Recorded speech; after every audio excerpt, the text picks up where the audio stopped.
Boa tarde a todos. Às 14h01, declaro aberta a 57ª sessão ordinária do Tribunal Regional Eleitoral do Rio Grande do Norte. Questiono da Corte com relação à ata da sessão anterior. Alguma observação? Não há. Aprovada. Expediente algum? Sem expediente, senhor presidente. Obrigado. Comunicação, indicações e propostas. Comunicou à Corte reunião conjunta da presidência com a Corregedoria, tratando da implantação do PJE no primeiro grau. Registro deliberado, teremos uma reunião dia 16 de agosto, com a participação de todos os magistrados. Então, estamos aí dando os encaminhamentos necessários para que transcorra tudo com a brevidade e a normalidade que se espera do novo sistema.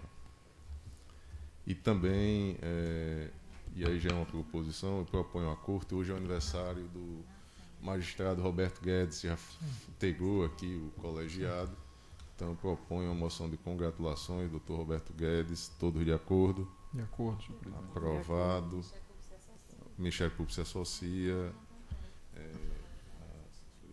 para que os expedientes sejam encaminhados. Desembargador Cornélio Alves, comunicação, indicações e propostas. Não tenho. Doutor Carlos Wagner. Não sei. Comunicação, indicações e propostas não tem. Doutor José Dantas. Também não, senhor presidente. Doutora Érica. Só dizer que hoje é o meu dia. Opa, me desculpe. Meu último dia. Então, devolva para lá a presidência, doutora Érica.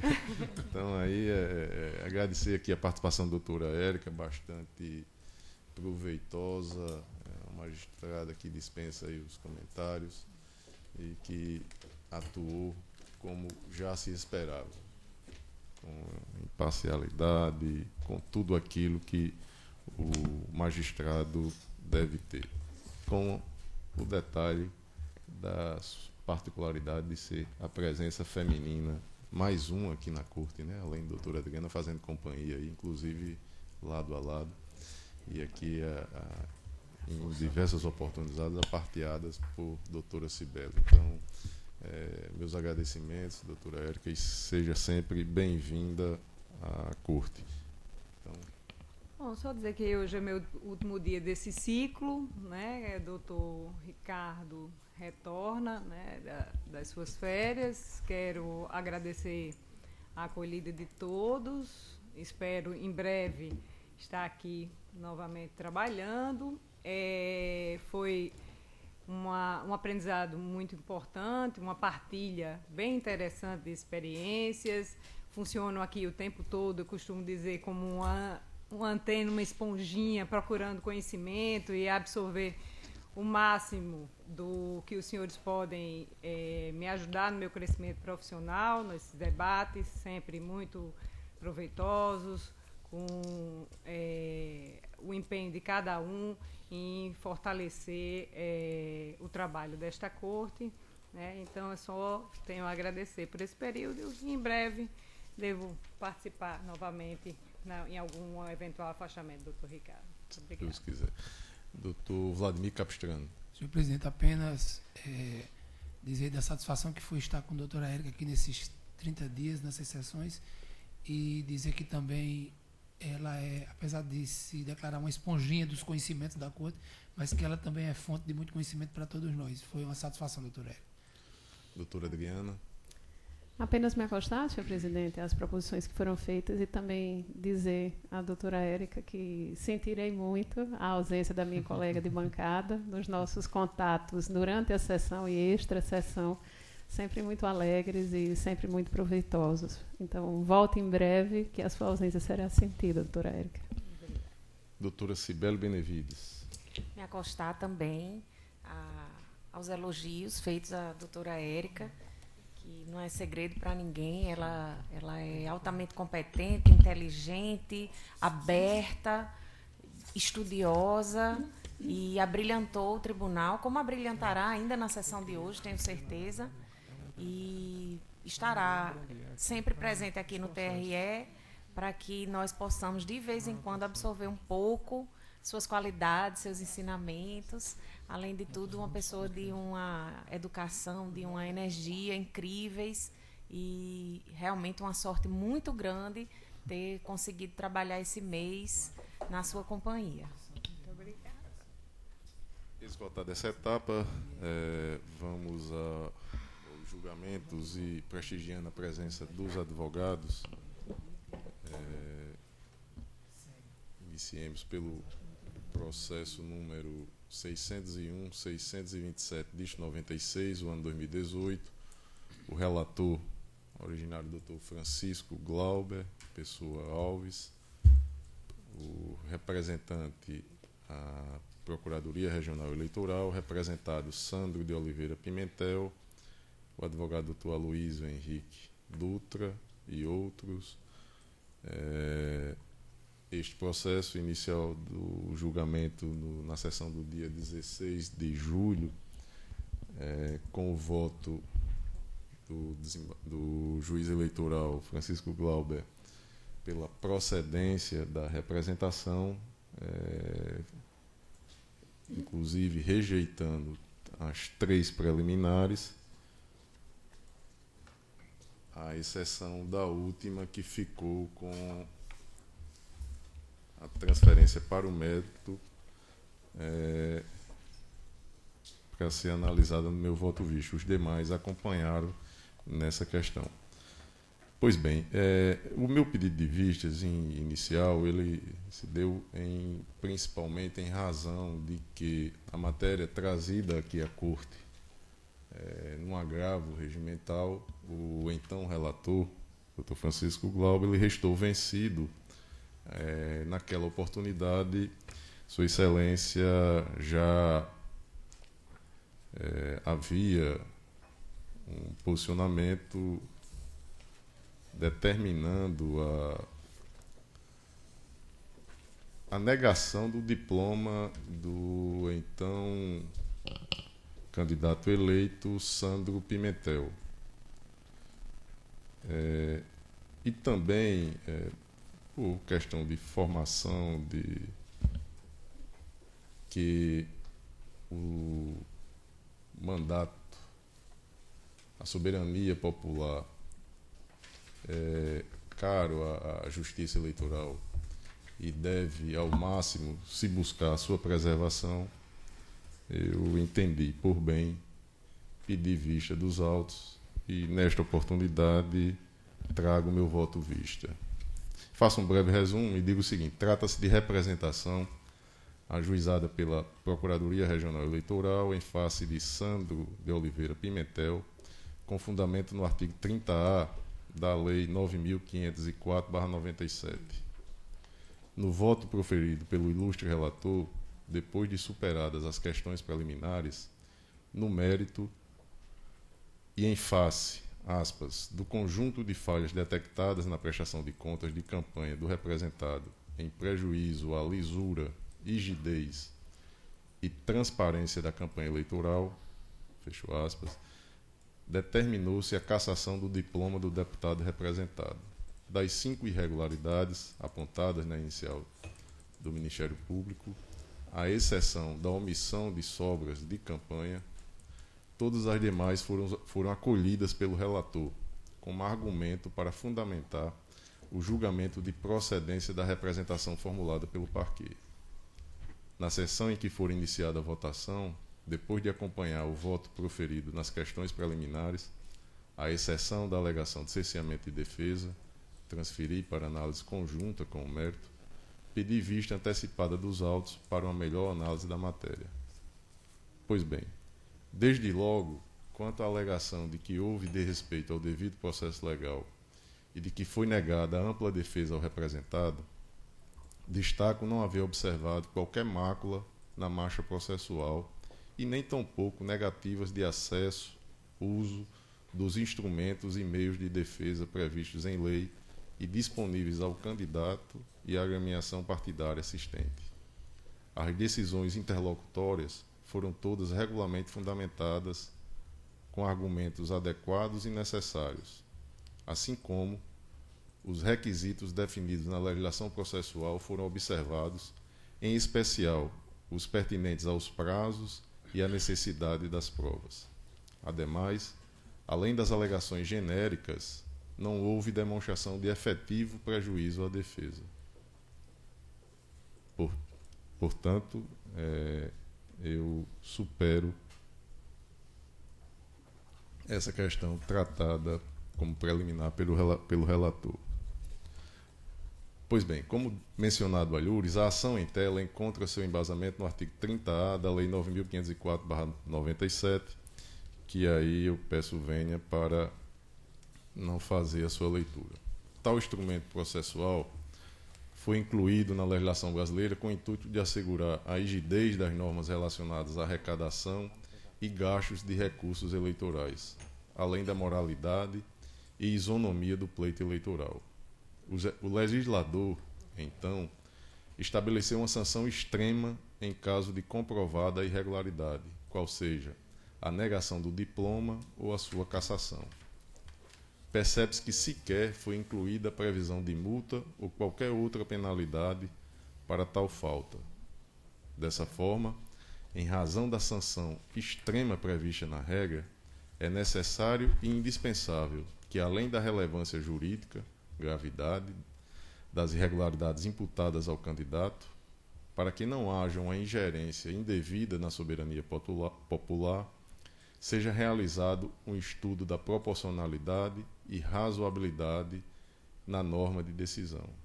A observância do resultado eleitoral e, consequentemente, da soberania popular sempre deve ser ressaltada e, ao máximo, buscado preservar. O resultado advindo desse processo somente pode ser desconstituído se eivado de falta grave, decisiva na sua formatação. Na análise das irregularidades, cabe ser destacado também que o processo de prestação de contas guarda independência e autonomia em relação à representação.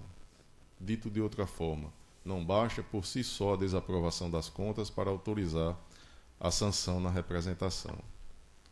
Não divergindo dessa argumentação, o COLEM do TSE entende que não basta a simples inobservância das regras atinentes à captação e gastos de recursos de campanha, mas que também se faz imprescindível a demonstração da gravidade da conduta ou a ilegalidade qualificada. E aí eu faço a transcrição de precedentes do TSE, peço permissão para não lê-los, inclusive um deles é o que maior dúvida trouxe ao elaborar o meu voto. Eu prossigo e digo que, como se observa, na norma de decisão em destaque, a jurisprudência do TSE tem se utilizado da razoabilidade e proporcionalidade para afastar a aplicação da sanção prevista na regra eleitoral.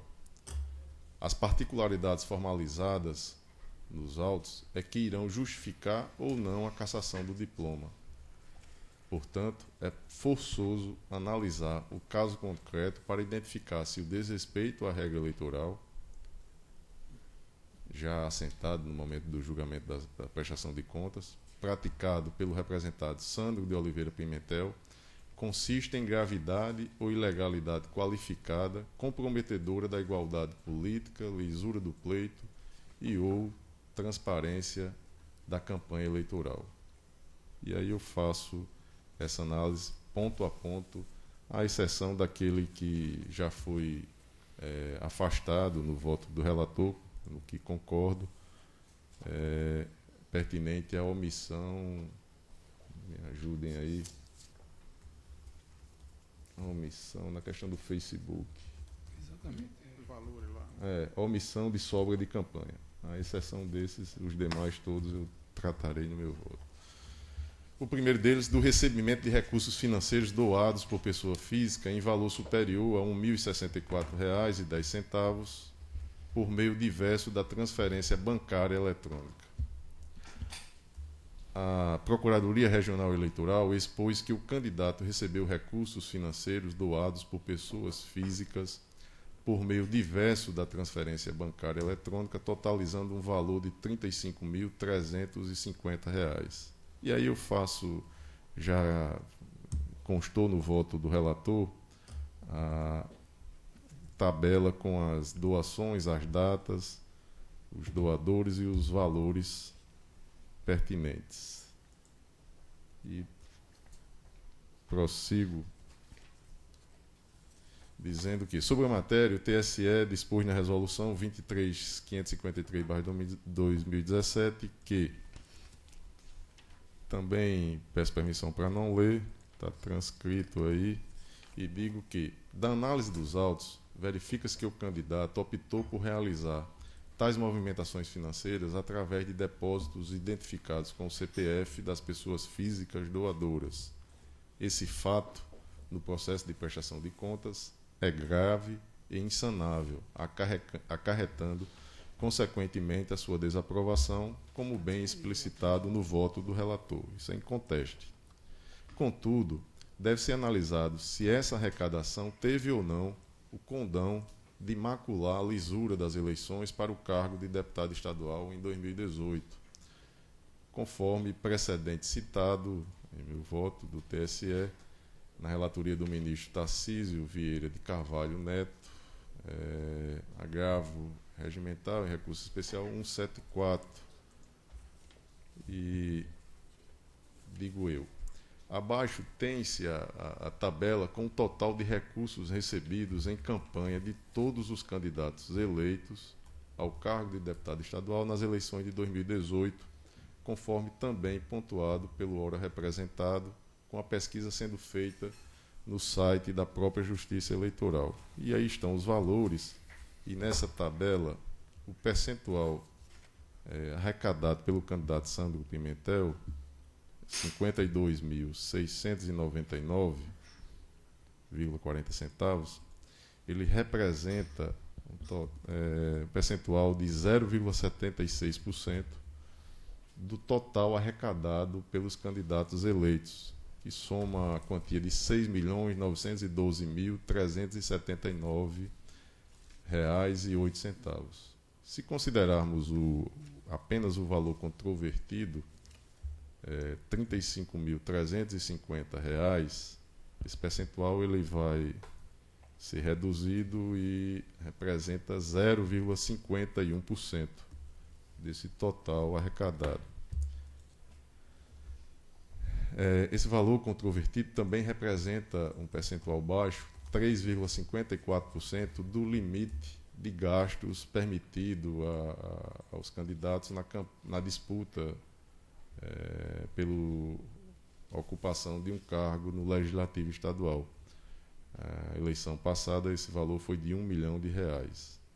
Pois bem, confesso que ao me deparar com estes percentuais, e o estudo foi incansável, e o voto do relator pela cassação do diploma do representado, estive inclinado a votar em sentido contrário, pensando preservar a soberania popular.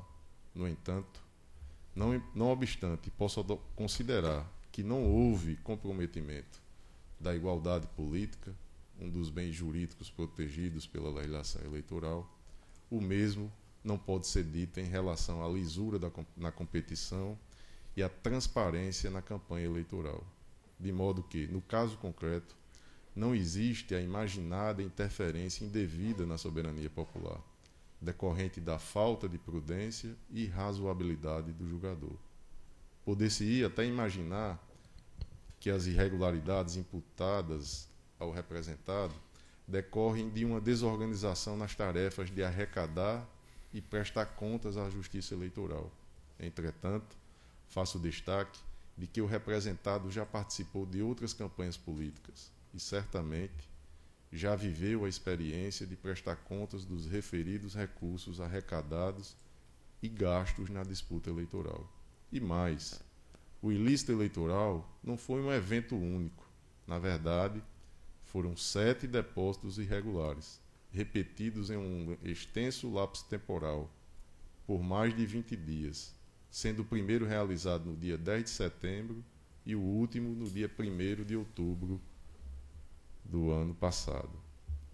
E ainda, o somatório dos depósitos irregulares, R$ 35.350, representa 78,82% do valor dos recursos financeiros arrecadados pelo candidato representado. Veja que, mesmo considerando que o valor controvertido representa apenas 0,51% do total arrecadado por todos os concorrentes eleitos na disputa eleitoral, este valor é superior ao total arrecadado na campanha dos candidatos eleitos para o cargo de deputado estadual Albert Dixon e Coronel Azevedo. Considerar que é irrelevante a irregularidade imputada ao representado autoriza-se a afirmar que teria sido permitido aos seus concorrentes, Albert Dixon e Coronel Azevedo, ter feito toda a arrecadação de recursos de forma contrária ao previsto em lei, com a ilicitude dos valores depositados por pessoa física, acima do limite legal, sem a devida transferência bancária eletrônica, conforme previsto no artigo 22, parágrafo 1º da Resolução 23.553/2017. Existe ainda inconsistência nas alegações formuladas pela defesa de que os recursos arrecadados têm origem lícita, fato este muito bem observado no voto do relator e que peço venha para transcrevê-lo. E aí eu dispenso a leitura, com a permissão dos senhores, está aí também disponibilizado.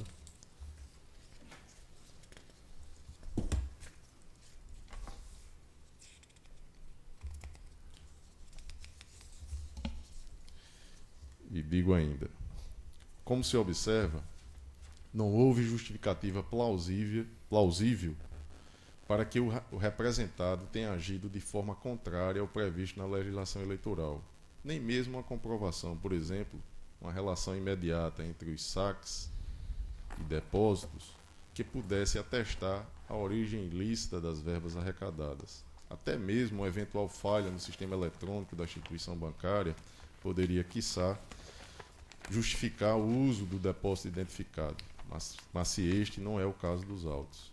Não foi um depósito isolado, foram vários. O descaso com a legislação eleitoral, a repetição da conduta ilícita indicam a gravidade da ilegalidade efetuada. E aqui eu me recordo, eu estive vendo o voto do Dr. Zé Dantas no julgamento da prestação de contas, foi dito pelo representado que justificava a sua postura, os depósitos em espécie, por ter se aborrecido com a instituição bancária. Então, um aborrecimento que fosse um único, talvez até pudesse aqui justificar, mas, repito, foram 7 em datas diversas, a campanha agora reduzida, são apenas 45 dias, e se estendeu por 21 dias, então bastante significativo.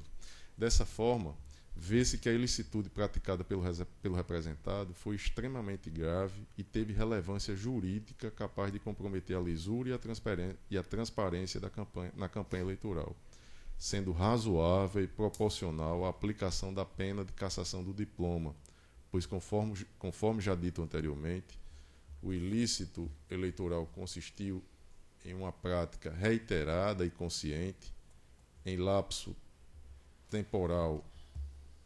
extenso lapso temporal, sendo 7 depósitos irregulares, o primeiro deles no dia 10 de setembro e o último no dia 1º de outubro.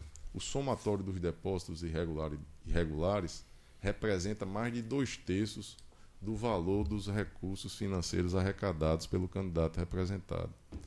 Este valor é superior ao total 100% do que foi arrecadado na campanha dos candidatos eleitos para o mesmo cargo disputado pelo representado, Albert Dixon e Coronel Azevedo.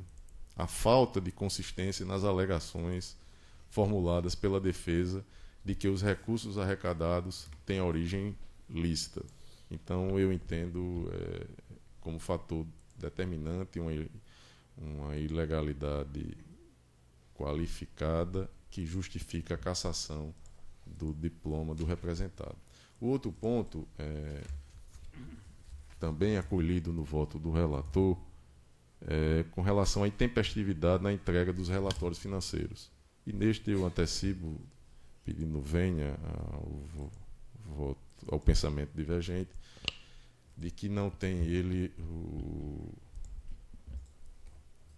valor necessário para justificar a cassação do diploma. É que a Procuradoria destacou que o representado não observou o prazo de até 72 horas contadas do recebimento para o envio dos dados referentes aos recursos financeiros arrecadados, em afronta ao artigo 50, inciso 1 da Resolução 23.553, em que pese efetuado a destempo, o representado informou todos os dados referentes aos recursos financeiros arrecadados à Justiça Eleitoral, portanto, configurando apenas falha de natureza formal. E isto foi o entendimento desta Corte no julgamento da prestação de contas na relatoria do juiz eleitoral Dr. José Dantas de Paiva, acórdão 378/2018, em 19 de dezembro do ano de 2018. Ora, se tal irregularidade não é grave o suficiente por si só para gerar uma desaprovação de contas, com maior razão não deve ser considerada para impor uma sanção tão grave como a cassação do diploma de um candidato eleito. Com as vênias de estilo, portanto, divijo do relator e considero esta falha meramente formal, sem potencialidade para repercutir no pleito eleitoral. Eu me recordo que no voto do relator ele disse que era o conjunto da obra que faria justificar ter esta irregularidade também como justificativa para a cassação. Mas eu não consegui enxergar uma relação que pudesse justificar essa irregularidade também. Me pareceu mais aí uma questão de desorganização do que o desejo de embaraço à análise das contas ou até mesmo a sua não prestação. O outro ponto é irregularidade na comprovação de recurso estimável em dinheiro. Nesse ponto, a Procuradoria destacou a falha referente à cessão de equipamentos de som e de iluminação no valor estimado de R$2.000, supostamente pertencentes ao candidato, sem comprovação da propriedade do bem e sem apresentação da avaliação de mercado. Os dispositivos que tratam da matéria estão aí transcritos, peço permissão para não lê-los, e digo que, de fato, restou evidenciada a irregularidade, pois não foram apresentados a prova da propriedade do bem e tampouco a avaliação do mercado, impossibilitando a aferição do momento da aquisição dos referidos equipamentos. Entretanto, em valores absolutos e em percentual, 3,79% do total arrecadado, a irregularidade mostra-se irrelevante e meramente formal, incapaz de comprometer a lisura da campanha eleitoral.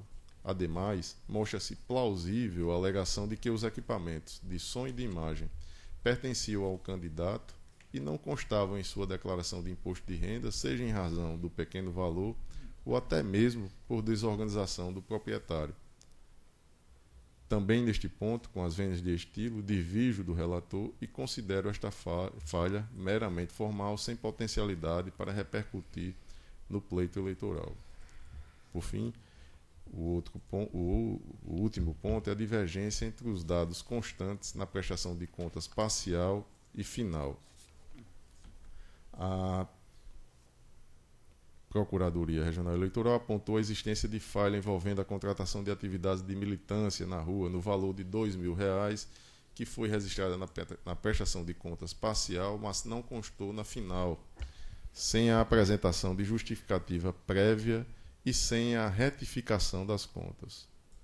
Esse erro maculou o disposto nos seguintes artigos, que eu faço a transcrição, peço permissão para não lê-los, E digo ainda que, nada obstante seja reconhecida tal mácula na prestação de contas do órgão representado, esta também não representa percentual significativo e corresponde à irregularidade anterior, com o devido respeito à opinião divergente. Não vejo como razoável e proporcional a imposição de uma cassação do diploma em face desta irregularidade que enxergo diminuta. E, em conclusão, eu digo que, ao surgirem conflitos aparentes de regras, os princípios iluminam o caminho do operador do direito, servindo de norte. E aqui já para justificar que o voto do ministro Tarcísio lá no TSE, em que ele fez uso da proporcionalidade para afastar a cassação de um candidato que teve uma irregularidade aparentemente próxima do caso concreto, e que, eu digo, valendo-se de um juízo de ponderação dos valores postos em discussão, em que se conclui pela preponderância e não pela submissão completa de um em detrimento do outro, consegue-se extrair a norma mais justa a incidir no caso concreto. Nesse contexto, trago à baila o princípio da proporcionalidade, razoabilidade ou conveniência das liberdades públicas, que deve ser analisado em sua dupla ótica: proibição do excesso e proteção insuficiente de bens jurídicos, sendo certo que não se deve admitir uma pena demasiadamente excessiva e nem uma resposta punitiva insuficiente ou desprezível. Referido princípio é largamente utilizado pela jurisprudência dos tribunais superiores e pela doutrina, e aí eu faço uma transcrição da autoria do ministro Luiz Roberto Barroso, peço permissão para não lê-la, e digo o seguinte: feitas essas considerações genéricas envolvendo o foco para o caso vertente, observo que se tem em discussão a possibilidade de cassação, questão de ordem legal, de um mandato parlamentar escolhido em eleições livres e diretas, soberania popular. A ponderação dos valores, legalidade e soberania, postos em discussão, analisados sob a ótica da proibição do excesso e proteção insuficiente de bens jurídicos, possibilita a formatação de um resultado em que a aplicação da sanção, cassação do mandato, não agride e nem diminui a soberania popular. É que a gravidade do ilícito praticado pelo representado por longo período, mais de 20 dias, e em reiteradas oportunidades, 7 vezes, sem a apresentação de qualquer justificativa plausível, foi tão significativa e qualificada que os concorrentes Albert Dixon e Coronel Azevedo foram eleitos com um quantitativo inferior aos valores arrecadados ilicitamente pelo representado. Portanto, no caso concreto, não é excessiva a aplicação da punição prevista em lei, cassação do diploma, àquele que desrespeitou qualificadamente a regra eleitoral, comprometendo a lisura e transparência da campanha, bens jurídicos caros ao processo democrático. Diante do exposto, acompanho em parte, e aqui com relação aos fundamentos, o voto do relator para julgar procedente a representação formulada pelo Ministério Público Eleitoral com a cassação do diploma do representado, tão somente por conta da captação irregular de recursos financeiros doados por pessoas físicas por meio diverso da transferência bancária eletrônica, totalizando um valor de R$ 35.350 e representando mais de 2/3 do valor arrecadado pelo candidato representado. Acompanho integralmente os demais termos do voto do relator, no sentido de que aguarde-se o transcurso do prazo recursal sem a sua interposição para fim de cumprimento, proceda-se ao registro da decisão no cadastro eleitoral, comunicando-se ao juízo competente para tal providência, e oportunamente observe-se o artigo 175, parágrafo 4 do Código Eleitoral, cômputo dos votos para o partido para o qual concorreu o representado. este é o meu voto. Eu esclareço tão somente ainda que essa questão já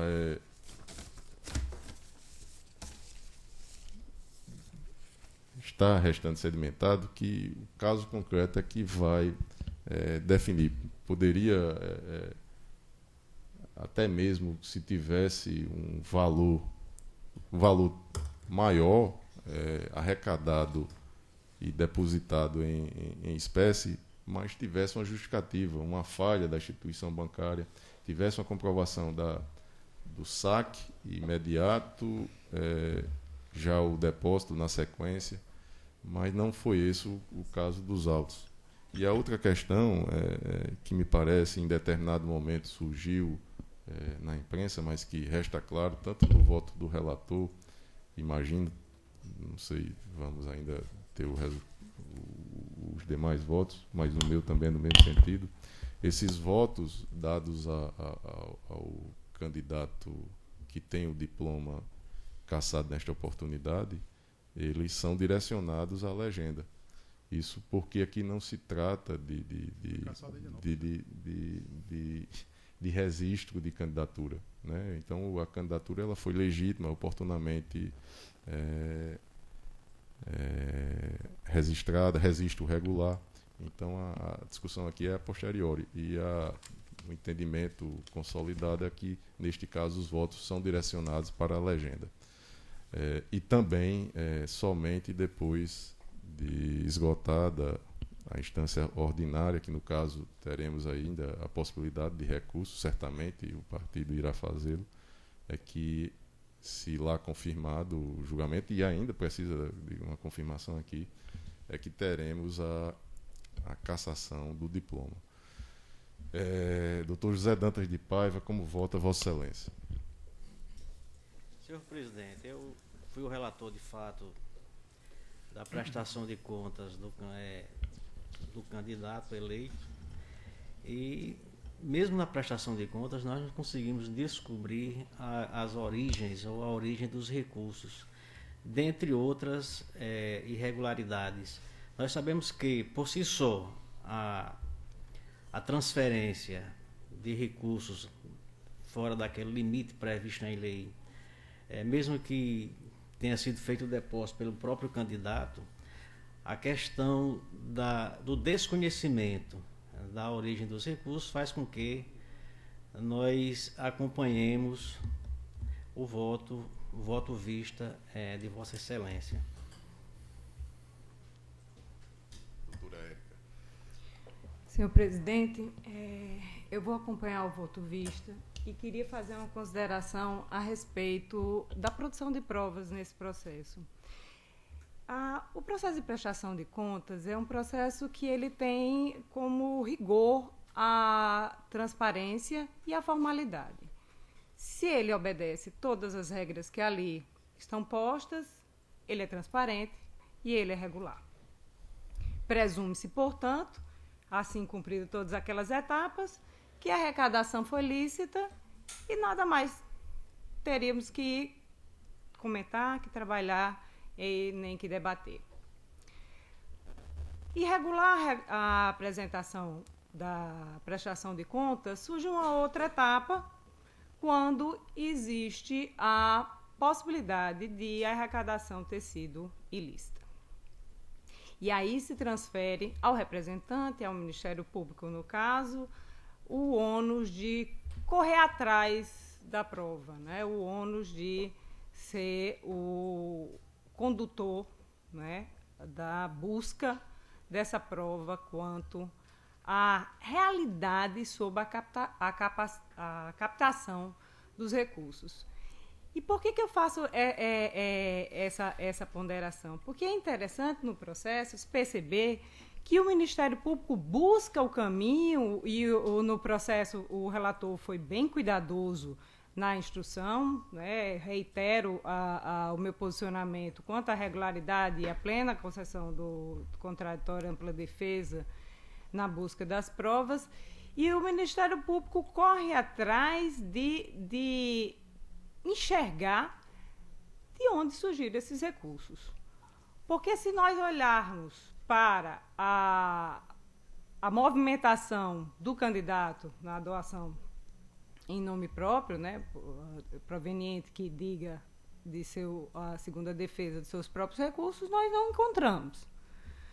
Se nós olharmos também na movimentação da doação agora não me recordo do nome, mas é do outro doador, também nós não encontramos. Passa a uma busca para encontrar a legitimidade de algo na captação de recursos que já deveria estar claro, que já deveria ser presumida se a prestação de contas tivesse obedecido, não digo só a prestação de contas, que toda a movimentação financeira da campanha tivesse obedecido à regra legal. E aí, ao exaurir essa busca pela prova e nada encontrar que qualifique, que valore aquela doação como sendo lícita, que esclareça a origem desses recursos, eu não posso deixar de dizer que é uma ilegalidade qualificada a ponto de tornar o fato grave e a ponto de comprometer a paridade no processo eleitoral. Por que eu digo isso com relação à paridade? Porque eu vou louvar aqui o voto vista ao fazer esse comparativo de outros candidatos que foram eleitos com valores de arrecadação que sejam similares ou quase os mesmos do que são postos em discussão aqui. Então, se eu olhar para os candidatos eleitos, eu percebo que esse valor é relevante. Se eu olhar para aquele que foi suplente, eu também percebo que esse valor foi relevante ante a pequena quantidade dos votos, salvo engano, 500 votos que diferem do suplente. Então, por todos os lados que eu consigo enxergar, que consigo penetrar nesse processo, eu entendo sim que essa ilegalidade, que essa ilicitude, ela é qualificada e é a ponto de gerar reprimenda que o voto tanto do relator quanto do voto vista caminharam em empregar, certo? Então, por isso, eu acompanho o voto vista, porque entendo que, com relação às demais irregularidades, essa qualificação, essa valoração não tem pertinência. Por aqui só o outro doador é o Danilo Rosa. Dr. Vladimir Capistrano, como vota Vossa Excelência? Senhor presidente, como já rememorado no voto de Vossa Excelência, o relator votou no sentido da procedência da representação, acatando como suficientemente graves 4 irregularidades nas contas do candidato: descumprimento do prazo de entrega de relatórios financeiros de campanha, doações financeiras recebidas de pessoas físicas, doação estimável em dinheiro desacompanhada de fonte de avaliação válida e de comprovante de propriedade, e divergências entre as despesas informadas nas prestações de contas final e parcial. Quanto a essas dos itens A, C e E, que são o descumprimento do prazo de entrega, doação estimável em dinheiro desacompanhada da fonte de avaliação e comprovante de propriedade e divergência entre as despesas informadas nas prestações de contas final e parcial, com efeito, e parece que esse quadro está se desenhando nos votos dos que me precederam, à exceção do relator, são absolutamente incapazes de configurar a conduta do 30A e levar à cassação do diploma. Na verdade, sozinhas sequer seriam capazes de impor a desaprovação das contas, porquanto o descumprimento do prazo de entrega é falha meramente formal e está assentado na jurisprudência dessa Corte, e a doação estimável em dinheiro desacompanhada da fonte de avaliação e as divergências entre as despesas informadas nas prestações de contas final e parcial pelo seu percentual no conjunto da própria prestação de contas, que já foi modesta, mas ainda assim são de percentuais ínfimos, elas, pela aplicação dos princípios da proporcionalidade e razoabilidade, não seriam suficientes sequer para desaprovar as contas. Portanto, Quanto a essas 3 inconsistências, irregularidades, eu não faço maiores considerações e acompanho os fundamentos do voto de Vossa Excelência. Quanto às doações financeiras recebidas de pessoas físicas pela forma distinta da transferência eletrônica, eu tenho algumas considerações a fazer. Aqui no tribunal nós temos 2 julgados relativamente recentes e em ambos eu fui o relator. De um deles eu fui redator para o acordo e de outro eu fui relator, que é de onde eu posso tirar luzes para esse julgamento. O primeiro desses processos foi inclusive referido tanto no voto de Vossa Excelência quanto no voto do Dr. Francisco Glauber, é o julgamento do recurso 7160. Foi julgado agora no dia 9 de julho, dentro deste mês, por esta mesma composição, e eu estou aqui me referindo, doutor Carlos Wagner, à composição em que figurava o doutor Francisco Glauber, porque ele foi o relator deste processo, então ele participou deste julgamento, apesar de não estar mais aqui na composição da Corte. Foi julgado sob esta mesma composição, inclusive porque dia 9 de julho, a doutora Érica também participava da composição da Corte. E naquele recurso, nós assentamos a presunção de que os recursos de origem não identificada, que não transitaram pela conta oficial da campanha, são tidos como recursos de origem ilícita. Eu vou ler a emenda daquele julgado. Eleições de 2016, recurso eleitoral, arrecadação e dispêndio ilícito de recursos, vereador, procedência em primeira instância, cassação do diploma, nos termos do parágrafo 2º do artigo 30A. Movimentação de recursos à margem do sistema oficial de controle, Caixa 2. Gravidade das irregularidades, impedimento da atividade fiscalizatória da Justiça Eleitoral, impossibilidade de incidência dos princípios da razoabilidade e da proporcionalidade, expressividade dos valores no contexto da campanha. Naquele caso, 100% dos valores transitaram por fora da conta da campanha. Prejuízo da transparência e da lisura do financiamento da candidatura, desprovimento do recurso. Esse foi o julgado do dia 9 de julho. E nesse julgamento do dia 9 de julho, eu fui o relator deste processo, eu fiz referência a um outro julgado, que foi o recurso eleitoral 640-24, do município de São Gonçalo do Amarante.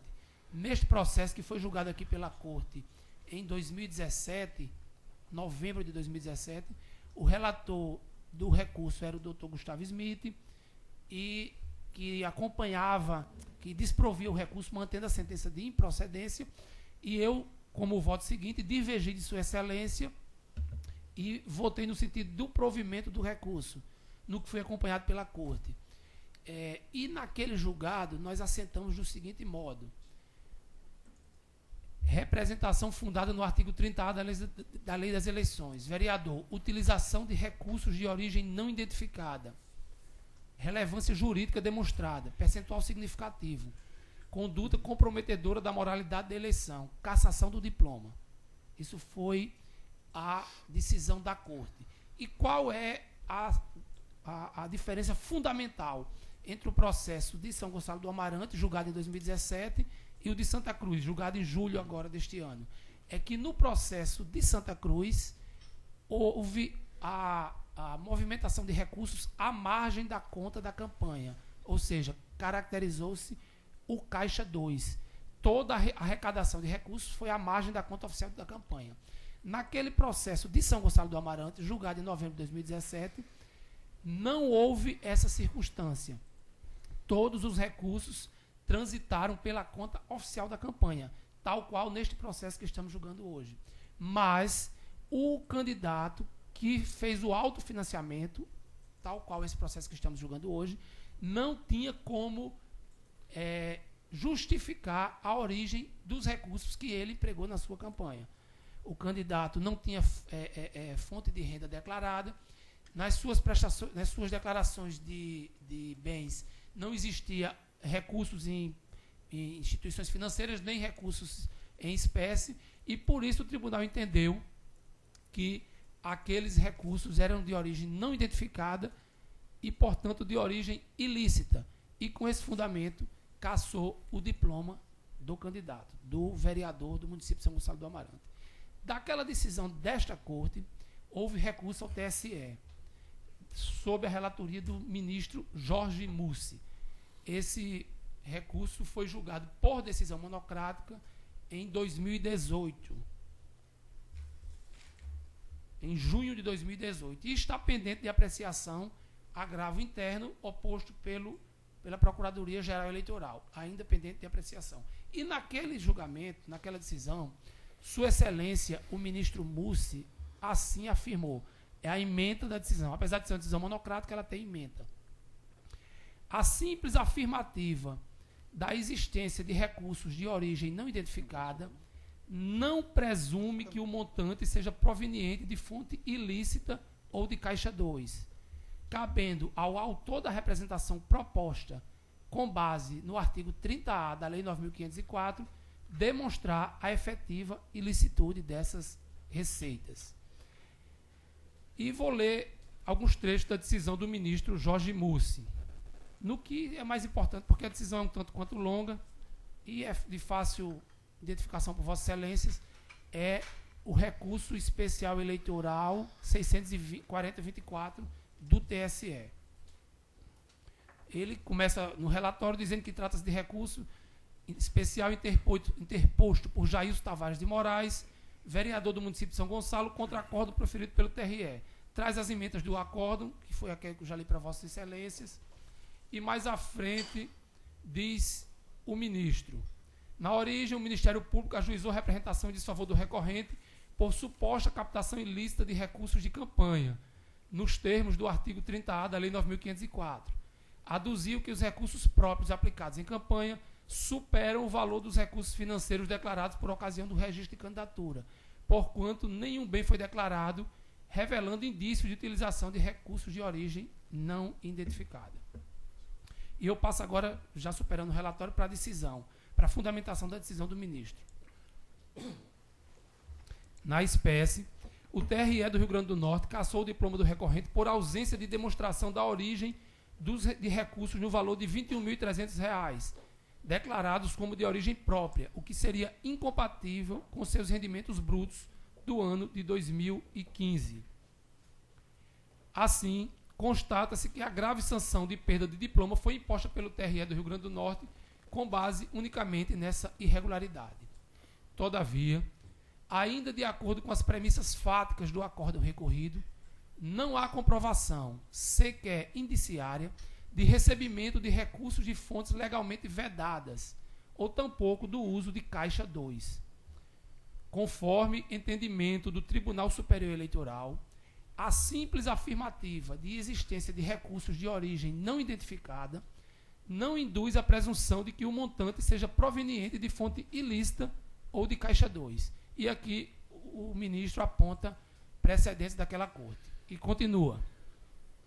Não se desconhece, como se pontuou no parecer da douta Procuradoria-Geral Eleitoral, que em recente julgado, esta corte, obviamente se referindo ao TSE, assentou que o Estado juiz está autorizado a apoiar-se no conjunto de indícios confirmados ao longo da instrução, diante das raras provas diretas do comportamento ilícito, sob pena de deixar sem resposta graves atentados à ordem jurídica e à sociedade. Isso aqui o ministro retirou do julgamento do recurso ordinário 1220/86, da relatoria do ministro Fux. Contudo, referido julgado em nada se amolda a hipótese dos autos, pois naquele caso apresentaram-se diversos indícios e documentos que, de forma consistente, demonstraram que vultosa quantia não transitou pela conta bancária. E eu faço questão de destacar esse não transitou pela conta bancária para reforçar que a jurisprudência do TSE somente consagra essa presunção de ilicitude dos recursos de origem não identificada quando os recursos não transitaram pela conta oficial da campanha. Ou seja, quando houve o Caixa 2, a receita se deu através de Caixa 2, e não do Caixa Oficial de Campanha, que é a conta bancária oficial do candidato. Não transitou pela conta bancária, foi utilizada de forma oculta e com o uso de métodos de dissimulação para abastecer a campanha, evidenciando-se a má-fé e a prática de Caixa 2. Isso está no voto do ministro. E já mais no final do voto. na espécie, isso aqui ele se referindo ao processo de São Gonçalo de Amarante. De modo diverso, a quantia considerada pelo TRE como origem não identificada foi declarada pelo recorrente no ajuste contábil como oriunda de recursos próprios e transitou pela conta bancária de campanha, o que afasta de forma inequívoca a caracterização de Caixa 2. Caberia ao autor da representação comprovar que a receita, em tese, oriunda de origem não identificada, decorreu de fontes ilícitas ou provenientes de Caixa 2, o que não ocorreu na hipótese. E já no final, Sua Excelência assim afirma: desse modo, conquanto inequívoco o ilícito sob o ponto de vista contábil, as circunstâncias do caso dos autos não revelam comprometimento da rigidez do pleito, tampouco má-fé ou prática de Caixa 2. Eu fui analisar os fundamentos dos pronunciamentos do Ministério Público e também do voto do relator neste processo, especialmente os julgados do TSE que foram apontados tanto nos pronunciamentos do Ministério Público quanto no voto do relator. Os pronunciamentos do TSE acerca de representações que tratam do 30A, afastando dessa análise aqueles julgados relativos a prestações de contas, cuja análise tem um aspecto mais formal do que material, porque na prestação de contas qualquer irregularidade que conduza a uma gravidade um pouco mais severa já é suficiente para desaprová-las. A análise do 30A ela tem um passo à frente. E em todos esses julgados do TSE, sempre há a exigência do Caixa 2 como elemento que permite a presunção da ilicitude dos recursos de origem não identificada. O meu posicionamento no julgamento do processo de São Gonçalo do Amarante foi pela ocorrência da presunção de ilicitude de qualquer recurso que não tivesse a origem identificada. Foi por essa razão, inclusive, que eu divergi do relator, Dr. Gustavo Smith, e votei no sentido do provimento do recurso e da cassação do diploma. No entanto, analisando a decisão do TSE, nesse caso concreto de São Gonçalo do Amarante, eu vejo que o TSE tem uma jurisprudência formada no sentido oposto ao que julgamos no caso de São Gonçalo do Amarante. O TSE, na sua jurisprudência, só admite a presunção de ilicitude dos recursos de origem não identificada quando houver o trânsito de recursos por fora da contabilidade oficial da campanha. O que não é o caso dos autos. O que não é o caso dos autos deste processo que estamos julgando agora, como não era o caso dos autos naquele processo do São Gonçalo do Amarante, em que houve a reforma da decisão pelo Tribunal Superior Eleitoral. O que quero dizer com isso? Que a jurisprudência do TSE não autoriza essa presunção que está sendo proposta no voto do relator, no voto vista e no voto dos que me antecederam, no sentido de presumir que os recursos de origem não identificada são automaticamente recursos de origem ilícita. A prova da ilicitude dos recursos caberia ao autor da representação, o que não foi feito no caso. Nós estamos aqui nos valendo da ilicitude contábil para dizer que essa ilicitude contábil, como não foi infirmada pelo representado, ela representa uma ilicitude na origem dos recursos. E a jurisprudência do TSE não autoriza.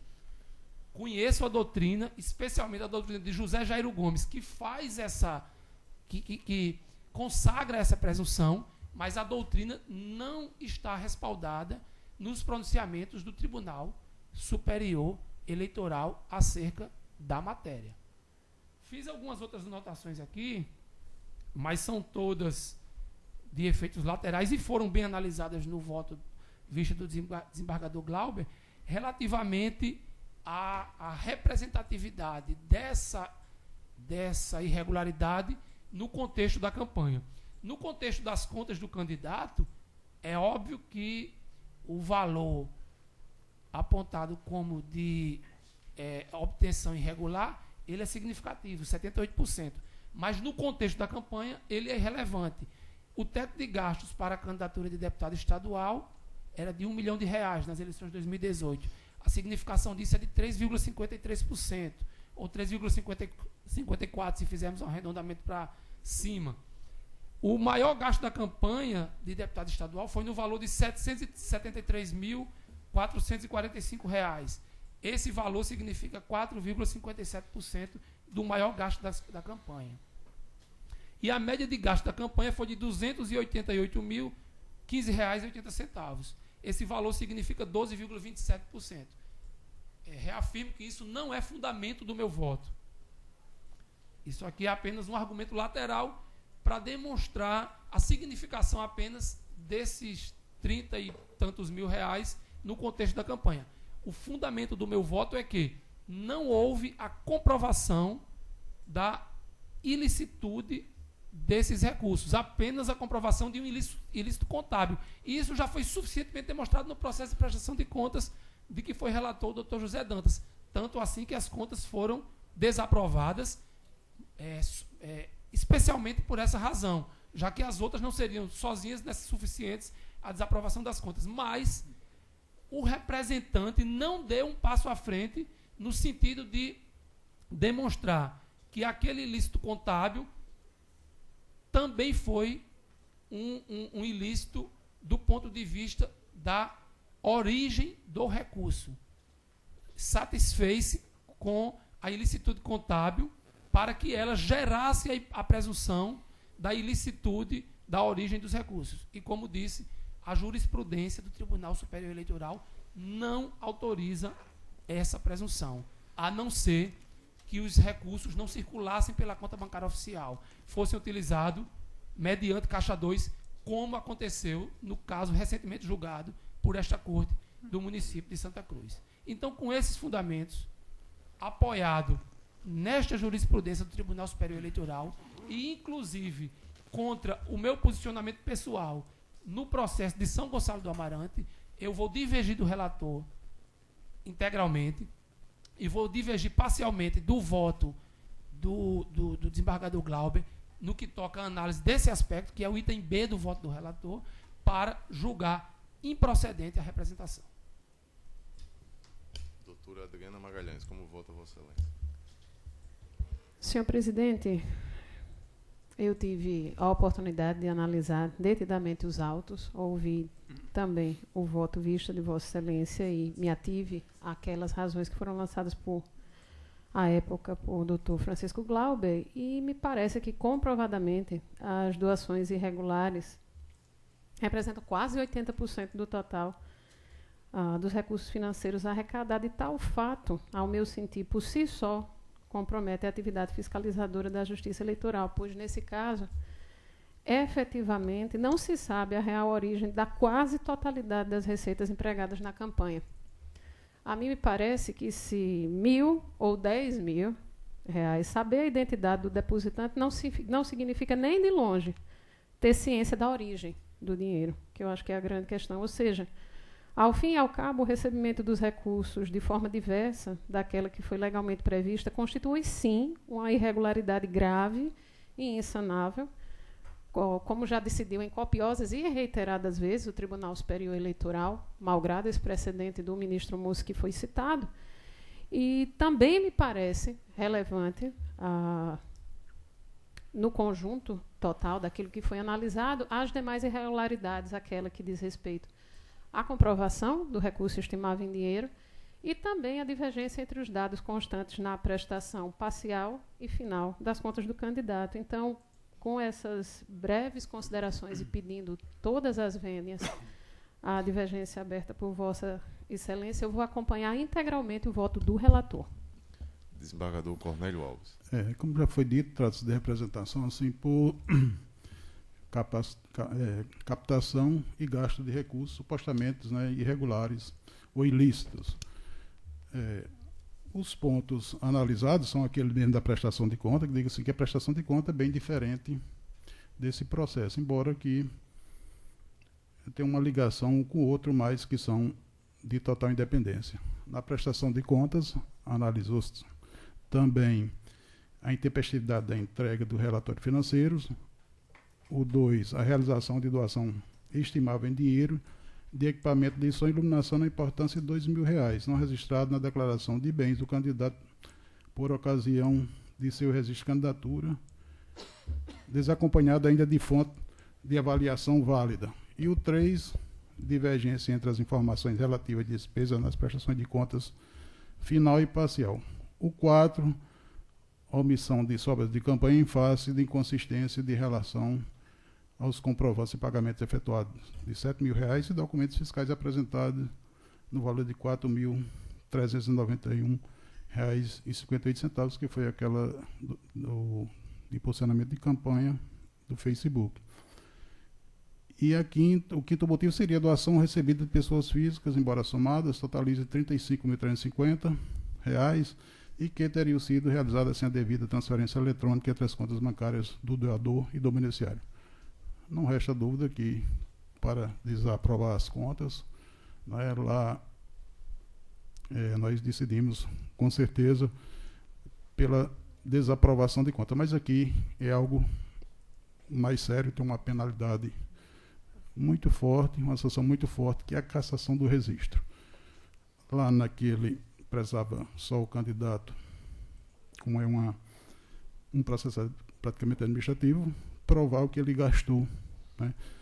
E aqui precisa algo mais, aqui precisa, no meu entender, o Ministério Público comprovar que esse dinheiro é ilícito. Bom, a gente esses quatro primeiros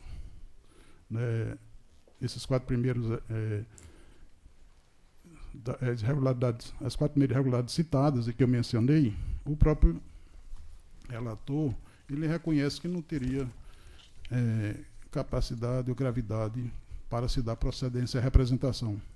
Aí restaria a quinta irregularidade, né, que a quinta irregularidade seria doações recebidas de pessoas físicas que somadas totalizaram 35.350 e que teriam sido realizadas sem a devida transferência eletrônica entre as contas do doador e do beneficiário.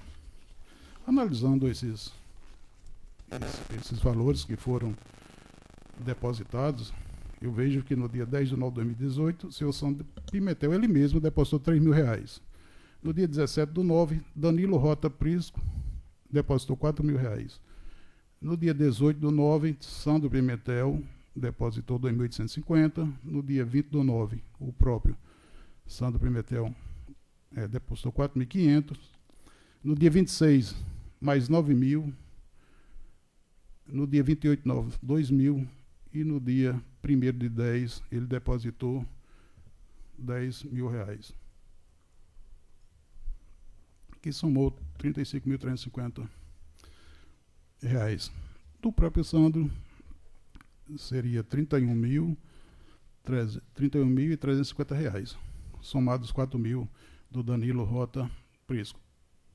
O erro dele aqui foi não fazer a transferência através do boleto, da transferência eletrônica, né, para a conta. Ele foi lá e depositou pessoalmente.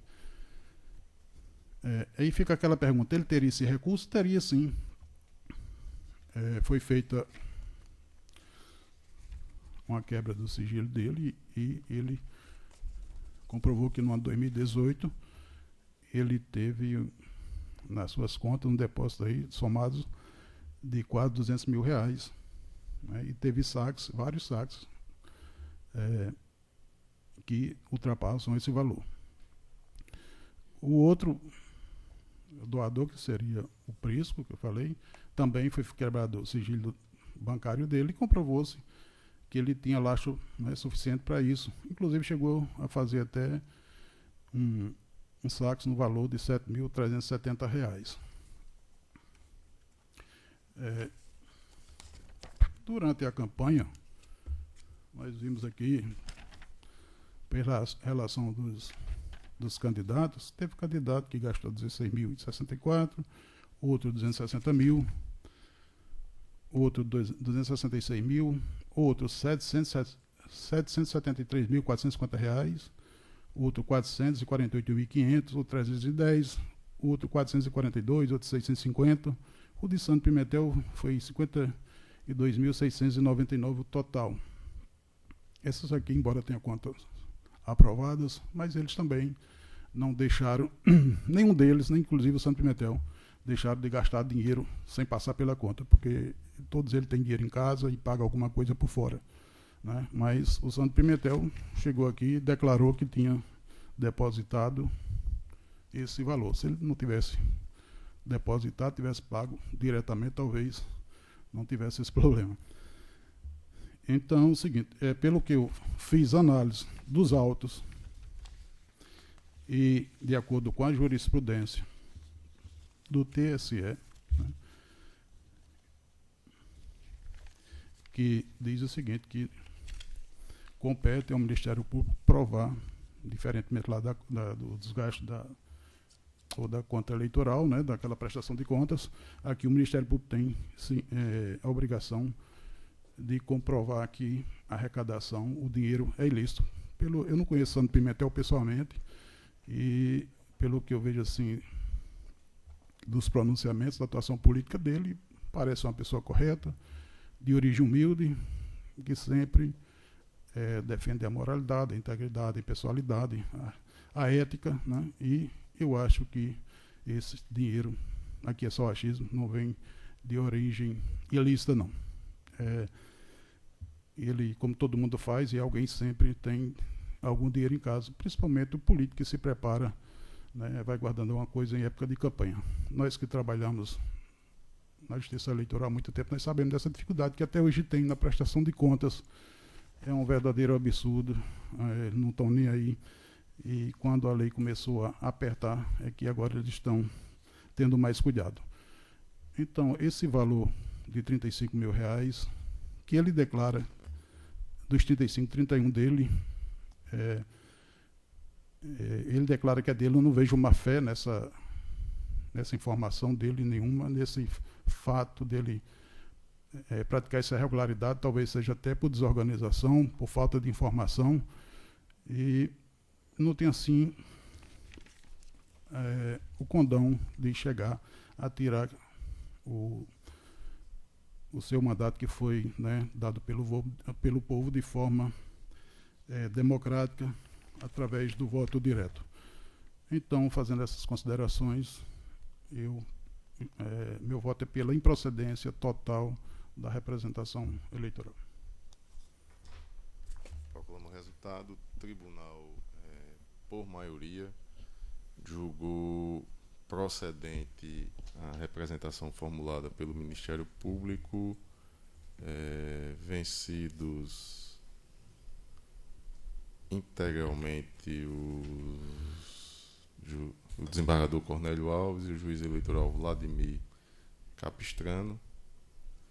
E com relação aos fundamentos, Essa que é a minha dúvida. Me parece que não se trata de... Não vai ter adequação? Não, o voto que vai preponderar é o primeiro voto que foi o conformador da maioria. No caso, acho que o doutor Dantas é que será Não vai ter. Porque no resultado... Eu estou proclamando ainda. A minha dúvida é sobre a Senhor proclamação. presidente, eu quero só pedir voto, a juntada do meu voto por escrito. Eu fiz Perfeito. aqui só um resumo. Perfeito. E um voto extenso. Eu peço a juntada. Juntada deferida. Só proclamar, tribunal por maioria julgou procedente a representação formulada pelo Ministério Público, vencidos o desembargador Cornélio Alves e o juiz eleitoral Vladimir Capistrano, e parcialmente quanto aos fundamentos, o relator e a doutora Adriana Magalhães. No entanto, permanece redator para o acórdão o relator. Diminuta a divergência. E é questão de regimento. Exato. Sobretudo se o doutor Carlos Wagner, que sucedeu na cadeira, mas não participou do julgamento, se ele fica como... com o gabinete é quem vai. Acho que não. Acho que o acordo passaria para o da cadeira seguinte, não? O acordo já está pronto, não? Não, é porque teve mudanças. Os fundamentos eram 4. Pelo que eu entendi aqui, o voto médio seria o de Vossa Excelência, porque teve 3 votos acolhendo os fundamentos parciais. Porque foi acolhido, na verdade, a procedência da representação em relação a alguns fatos, algumas imputações. Alguns fatos que foram formuladas no E só uma prevaleceu. Que o voto médio é de Vossa Excelência, porque teve 2 votos apenas. Teve 2 votos pela improcedência e 2 votos com fundamentos totais, né? Exatamente. E 3 com fundamento que foi Exatamente. Vamos ver aqui o nosso regimento aqui. Acho que é a discussão que trata do relator, das composições do relator. Porque isso será importante para eventual recurso especial eleitoral. Exatamente. Me ajudem aí. É o 68, olha se é esse daí, desembargador. 68, vamos chegar nele.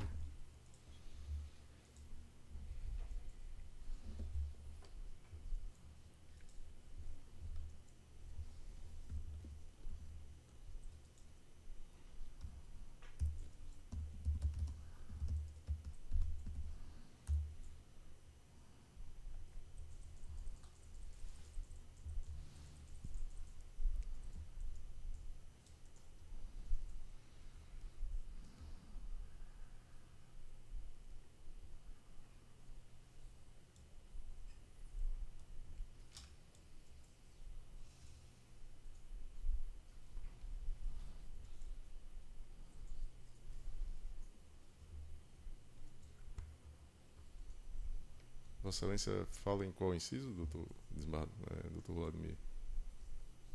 É lá no 5º, né? Seria uma das hipóteses do 5º. Se numa dessas hipóteses é a substituição. Se o caso concreto está conformado em uma dessas hipóteses do 5º. Não, mas não é. Aqui acho que a gente vai encontrar na proclamação do resultado. É na ordem de julgamento, né?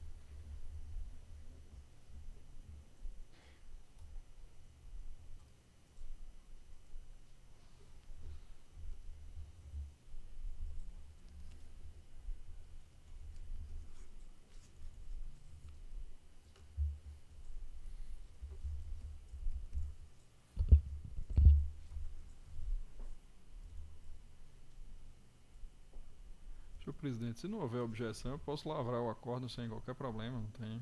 Para facilitar, porque realmente o 68 ele tem 2 hipóteses, né? Pelo juiz nomeado para a sua vaga, que seria eu, que fui nomeado, e a outra hipótese é quando há o voto. O primeiro juiz houver um acompanhamento integral, que não houve, né? Não houve. Houve apenas um acompanhamento parcial. No total. Na minha ótica, eu acredito que o redator para o acórdão seria Vossa Excelência por causa do voto médio que acabou prevalecendo na Corte. Porque nós temos 3 votos divergentes, na verdade. Embora que o resultado foi um só, né? Vai para o doutor José Dantas. Embora que o resultado foi um só.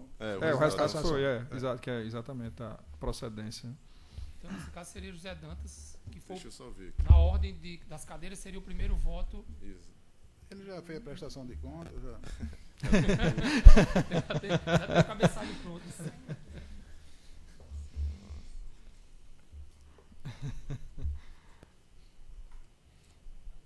Oi? Não, mas se quiser, não tem problema nenhum. Não, ele faz. Com ele é melhor ficar com ele. Porque no acordo tem que constar os fundamentos que prevaleceram. É o artigo 100, concluído o debate oral, o presidente tomará os votos do relator e dos juízes que lhe seguirem na ordem de suas cadeiras. Se o relator for vencido, será designado para redigir o acórdão o primeiro juiz que tiver proferido o voto prevalecente, conforme o artigo 68, inciso 2 e 3 deste regimento, que aí vai para esse 68, inciso 2 e 3, seria Dr. José Dantas. Agora, o primeiro juiz que proferiu o voto foi o desembargador Glauber Rey, que foi Vossa Excelência. Não, mas é porque aí eu entendo que não houve tão somente a questão de ajustes. Entendi. O relator não foi vencido, a gente divergiu apenas quanto aos fundamentos. O resultado. Esse é o meu entendimento também. O resultado foi pela procedência. É assim que fazemos lá no nosso colégio, a não ser quando a matéria... Mas é bem sui generis, porque aqui são 4 fundamentos, né? São 3 que, em tese... Não, eu entendi, é porque vem a noção aí de capítulos de sentença, que, por exemplo, o Ministério Público, se quiser, poderá interpor recurso especial eleitoral sobre aquilo que foi sucumbente. É verdade. E o representado, por sua vez, também só vai impugnar aqueles em que ele foi vencido, só isso. Então, caberão 2 recursos, embora seja procedente a representação, né? O relator foi vencido, mas na verdade houve 3 capítulos. Houve uma procedência parcial. Exato. Eu concordo com o Dr. Carlos Wagner. Não seria ele o relator. Não, seria Vossa Excelência. Eu estou refazendo minha posição aqui, porque a rigor eram 5 inicialmente, o Ministério Público desistiu de 1 nas alegações finais, não reiterou. O relator acolheu os 4, o voto vista somente 1 deles. E aí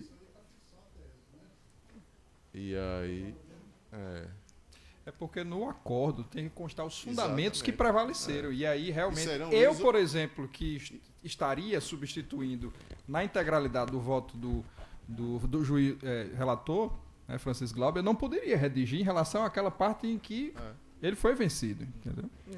E serão eles objeto de recurso. Exatamente, exatamente. Então, redator para o acórdão o juiz eleitoral Dr. José Dantas de Paiva, nos termos do artigo 100, parágrafo 5º do nosso regimento interno. Muito bem. Resolvido? Este processo.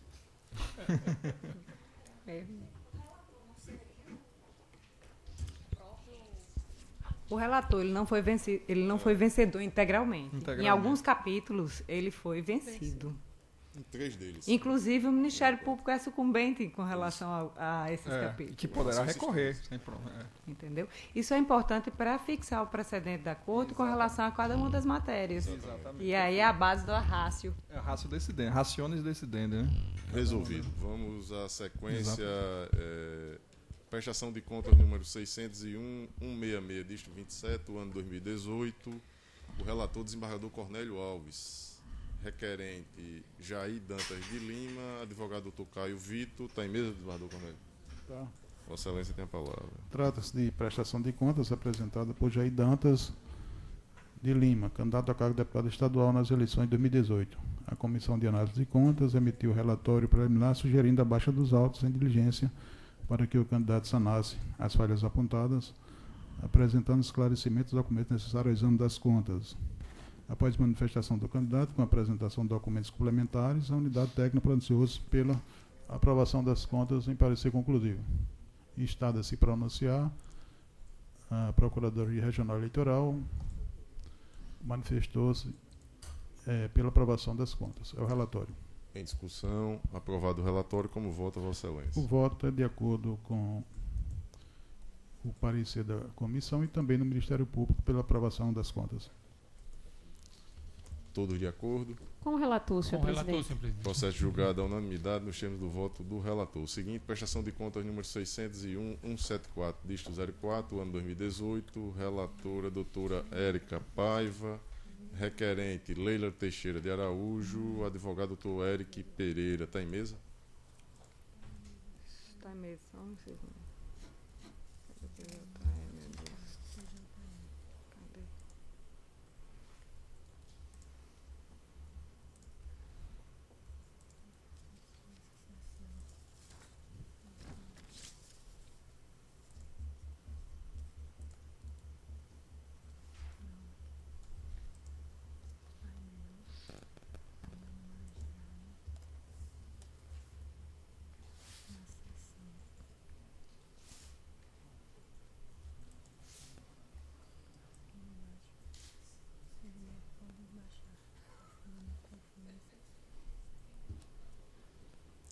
Mas o doutor Zé Dantas não terá tanto trabalho, não? Já foi o relator na prestação de contas.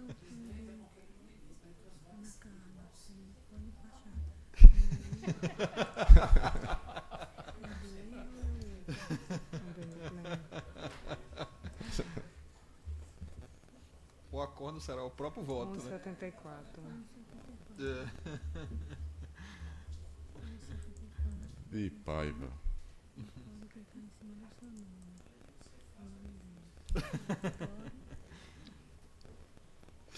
Trata-se de prestação de contas da candidata Leila Teixeira de Araújo.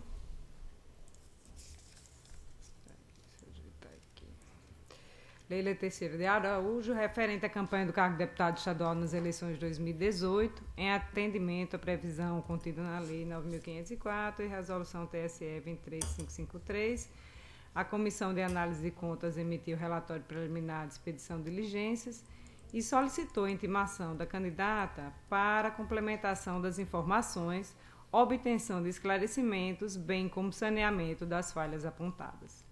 Intimada, a candidata apresentou prestação de contas retificadora. Com nova vista dos autos, a Comissão de Análise de Contas Eleitorais emitiu parecer conclusivo, opinando pela aprovação com ressalva das contas. O parecer da Procuradoria foi no mesmo sentido. É o relatório. Em discussão, aprovado o relatório, como vota Vossa Excelência? Eu apanho um pouquinho do PJE aqui, que é muito diferente do que eu trabalho. Vai ficar igualzinho. Mas será este que Vossa Excelência irá trabalhar. Eu já soube que está dando probleminha lá.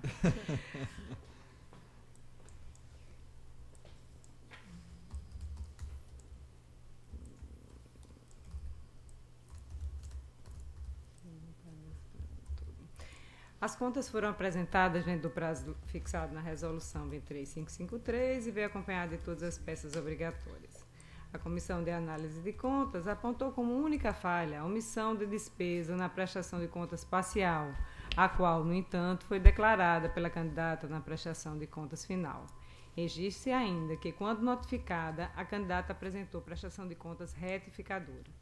No entanto, após o exame da retificação das contas, verificou-se que a candidata apenas alterou a data de registro da despesa para 17 de nove de 2018, conforme se observa no novo demonstrativo de despesas pagas, não tendo apresentado nota explicativa acerca do ocorrido. No caso, o contrato com o fornecedor foi firmado em 18 de 8 de 2018, data na qual a despesa deveria ter sido registrada na SPCE para fins de cumprimento do artigo 50, parágrafo 6º da citada resolução. Dessa forma, conforme conclusão da unidade contábil, a mencionada irregularidade não foi sanada. Quanto à inconsistência detectada, esse tribunal já decidiu em vários casos similares que a omissão de despesas e receitas na prestação de contas parcial não retira a confiabilidade das contas prestadas, por se tratar de irregularidade meramente formal, que não constitui óbice a fiscalização das contas pela Justiça Eleitoral. Eu cito alguns precedentes. Em relação a esse ônus da prova. Ante o exposto, em consonância com os pareceres da Procuradoria Regional Eleitoral e da SACEP, voto pela aprovação com ressalva das contas da candidata Leila Teixeira de Araújo, referente à campanha do cargo de deputado estadual na eleição de 2018. É como voto. Matéria já conhecida da Corte. Alguma divergência? Com a relatora, senhor presidente. Processo julgado à unanimidade nos termos do voto da relatora. O seguinte: prestação de contas número 601-240, lista 81, ano 2018. Relatora doutora Érica Paiva, requerente Ana Carla Bezerra Ribeiro, advogado doutor Vanderlei Alessandro Costa Silva. Está em mesa? Está em mesa, sim.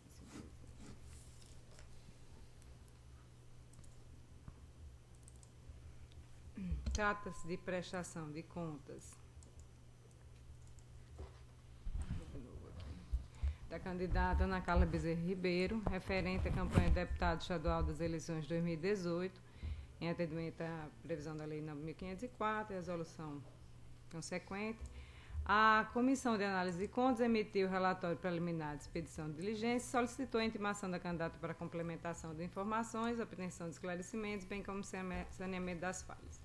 Intimada, a candidata apresentou prestação de contas retificadora. Com vista dos autos, a Comissão de Análise de Contas emitiu parecer conclusivo, opinando pela desaprovação das contas em razão das seguintes irregularidades. 1. A ausência de nota fiscal de suposta contratação de um impulsionamento de propaganda eleitoral em rede social, Facebook, no valor de R$ 4.500. A ausência de registro na prestação de contas da doação de material de propaganda impresso, feita pelo candidato Fernando Vanderlei Vargas da Silva. divergência entre os extratos bancários das contas, outros recursos e FEFC em relação ao extrato da prestação de contas final. O parecer da Procuradoria Regional Eleitoral foi pela desaprovação das contas. É o relatório. Aprovado o relatório, como vota Vossa Excelência. A Comissão de Análise de Contas apresentou algumas irregularidades.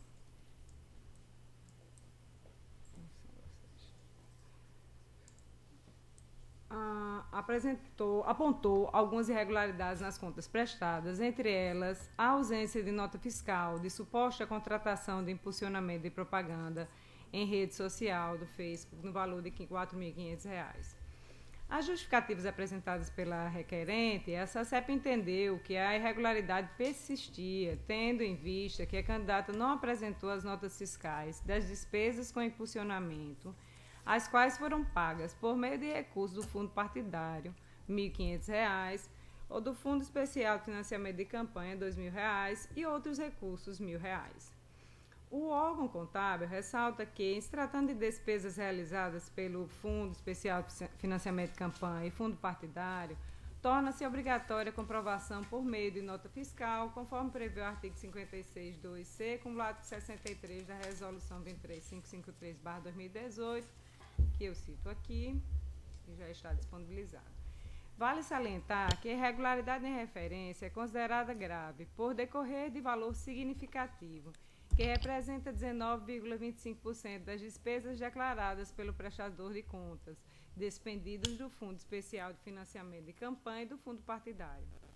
Quanto à inconsistência detectada no item 4.1 do parecer conclusivo, relacionada à ausência de registro na prestação de contas da doação de material de propaganda impresso realizada pelo candidato Fernando Vanderlei Vargas da Silva, destaque-se que a candidata beneficiária não registrou a doação do material de propaganda, descumprindo assim o disposto no artigo 9º, no parágrafo 10 da citada resolução.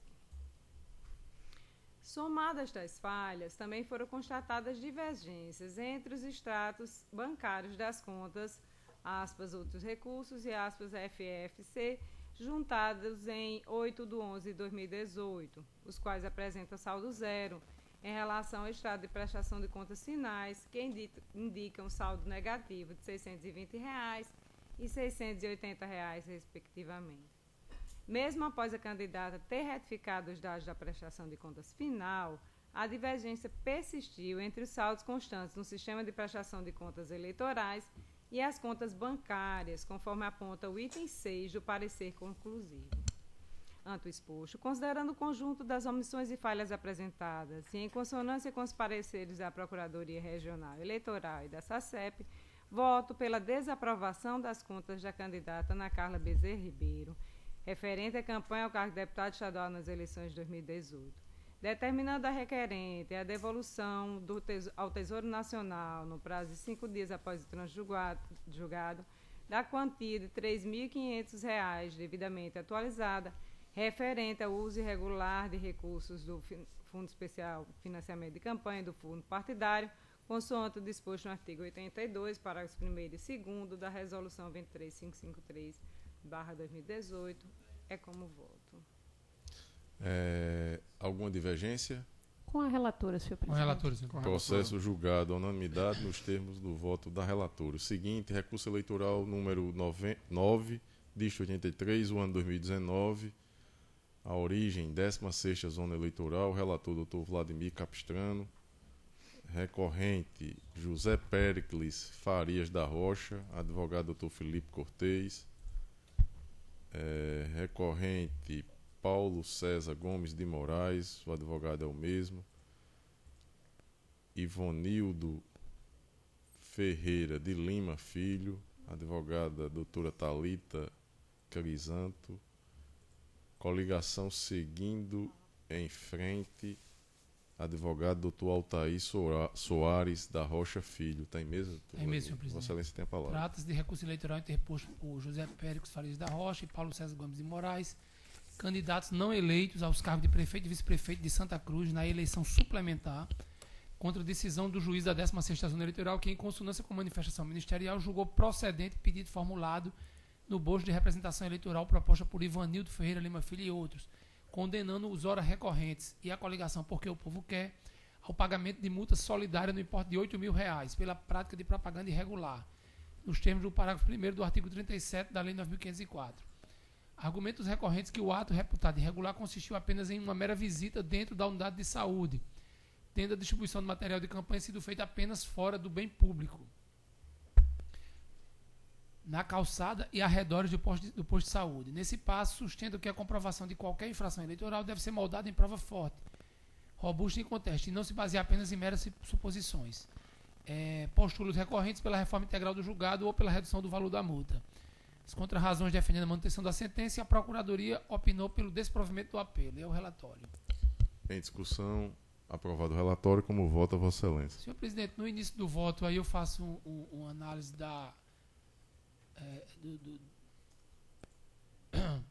do arcabouço jurídico acerca da propaganda irregular. E passando para o caso concreto, eu digo que Códice da Peça Exordial, segundo o Códice da Peça Exordial, a propaganda irregular de que trata os autos teria ocorrido em razão de uma visita feita pelos candidatos, ora recorrentes, ao posto de saúde Paraíso 2, localizado no bairro Paraíso, em Santa Cruz. Na ocasião, ao ritmo de jingle de campanha, veiculado por carro de som supostamente estacionado em frente ao órgão, os candidatos, juntamente com correligionários vestidos com camisetas da coligação, teriam adentrado no local e distribuído adesivos, panfletos e santinhos, bem como proferido discursos para os servidores e usuários na parte interna da unidade, em horário de atendimento ao público.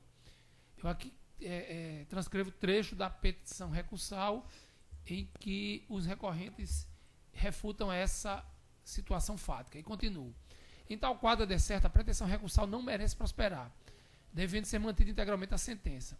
Isso porque, do exame dos autos, colhe-se como incontroverso o contexto fático segundo o qual, em janeiro de 2019, no período da propaganda eleitoral relativa às eleições suplementares para prefeito e vice-prefeito de Santa Cruz, os candidatos representados, acompanhados por correligionários vestidos com camisetas de campanha e de posse de botos e panfletos propagandísticos, fizeram uma visita a uma unidade de saúde da rede municipal em dia de pleno funcionamento.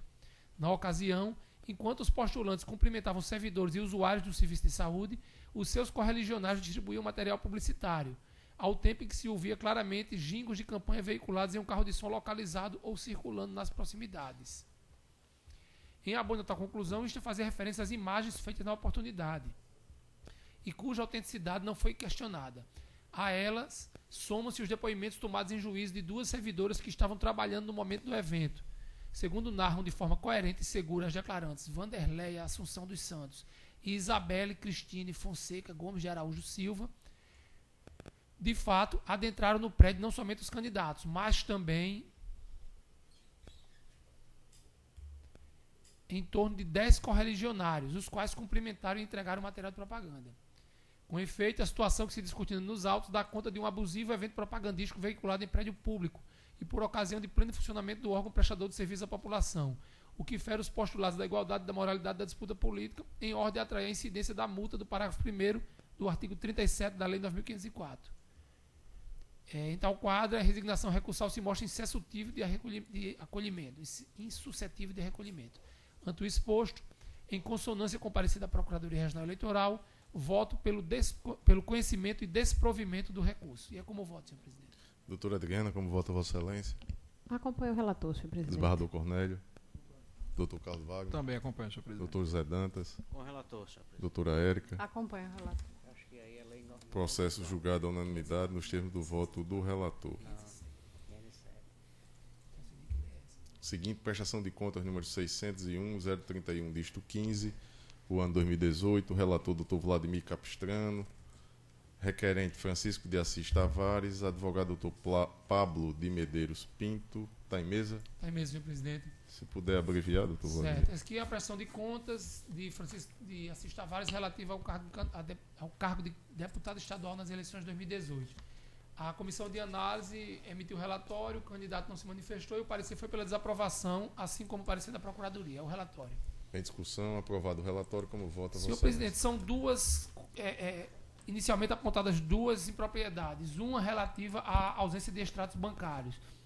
Mas o próprio parecer da comissão, ela primeiro aponta no item 2.1 a ausência do extrato bancário, mas no item 5 ela aponta que essa falha foi superada pelos extratos obtidos no SPC Web. Tanto assim que a Procuradoria, no seu parecer, não considerou essa falha para o opinamento da desaprovação, porque a própria Comissão de Análise de Contas disse que os extratos obtidos no SPC Web foram suficientes. Restou a inconsistência relativa à não existência de assinaturas no extrato de entrega da prestação de contas, aquele extrato que ele encaminha as peças contábeis da prestação de contas. Não há assinaturas apostas neste documento. A CACE e a Procuradoria estão opinando pela desaprovação em razão dessa impropriedade.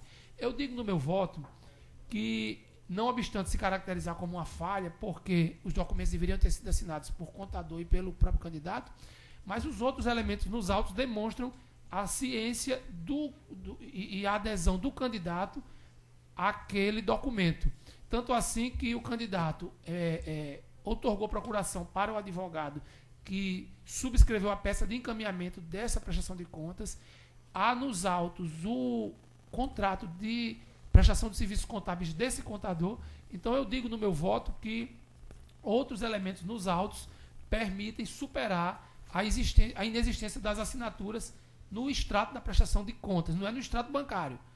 O extrato bancário está superado, pelo que foi obtido no SPC Web. É o extrato de encaminhamento da prestação de contas. E eu aponto como precedente dessa minha posição, julgado desse próprio tribunal, inclusive julgado recente, se não me engano, da semana passada ou retrasada, relativo a um candidato a deputado estadual também das eleições de 2018, e precedentes de outros tribunais que apontam a inexistência da assinatura do contador como falha meramente formal, se outros elementos nos autos forem suficientes para demonstrar a adequação daqueles documentos. E, nesse sentido, em dissonância com o parecer da Procuradoria e da Comissão de Análise, eu estou votando no sentido da aprovação com ressalvas das contas do candidato. É como eu voto. Doutora Adriana.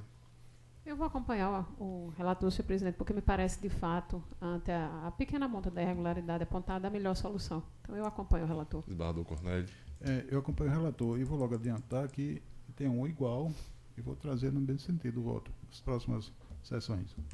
Doutor Carlos Wagner. Também acompanho o relator. Doutor Zé Dantas. Com o relator, senhor doutora Érica. Eu acompanho o relator.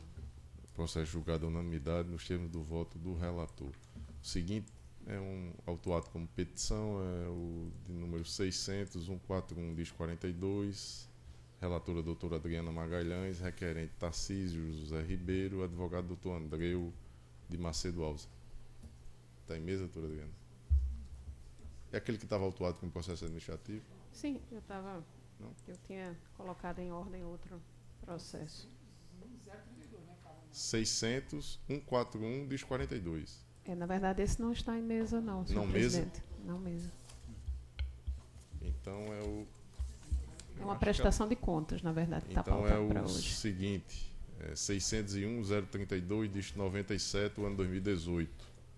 Relatora doutora Adriana Magalhães, requerente Kelly Kênia Maia de Moraes, advogado doutor Pablo de Medeiros Pinto. Está em mesa? Esse está em mesa, senhor presidente. Vossa Excelência tem a palavra. Trata-se de prestação de contas de Kelly Kênia Maia de Moraes, candidata não eleita ao cargo de deputado estadual nas eleições de 2018, de acordo com a previsão contida na resolução TSE 23553 de 2017. Após análise da documentação apresentada à SACEP, manifestou-se pela aprovação com ressalvas das contas em virtude de ausência do extrato da prestação de contas devidamente assinado pelo prestador e o profissional de contabilidade, tal qual a situação que foi agora trazida por Dr. Vladimir.